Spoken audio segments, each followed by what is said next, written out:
Speaking of Missouri, tens of thousands of Missourians lost insurance coverage to their preferred doctor, all because of a disagreement between a hospital system and their insurance provider.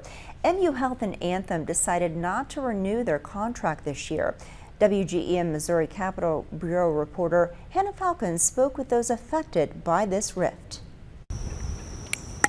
Sandy Smith's game of choice is on the courts. Yeah, all things pickleball. While she doesn't mind battling it out with a paddle, she faced a different kind of match recently. I had cancer 8 years ago and went through surgery, chemo, radiation. What made Smith's battle against cancer easier was the relationship with her doctors at MU Health. And when people think it's just a doctor, it's a relationship. But that relationship is in jeopardy.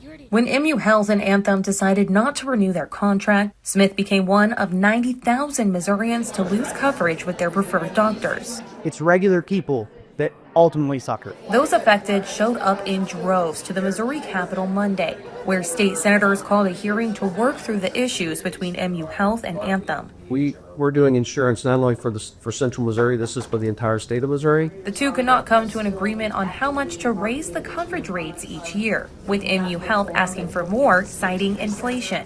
An Anthem spokesperson tells me the insurance company has offered annual rate increases above the consumer price index, but MU rejected those offers. In a board meeting last week, the University of Missouri board chair expressed support for MU Health's decision to keep asking for a higher insurance rate. During Monday's hearing, both parties blamed the other for the continued conflict. As Smith's coverage ends Monday, she doesn't know if she'll be able to schedule her annual exams to check if the cancer is returning. If nothing happens with them, I have to postpone things till after the first of the year. No agreement was reached Monday, and it seems like we're far off from any resolution. At least that's what an MU spokesperson said during Monday's hearing. Reporting in Jefferson City, I'm Hannah Falcon, WGEM News.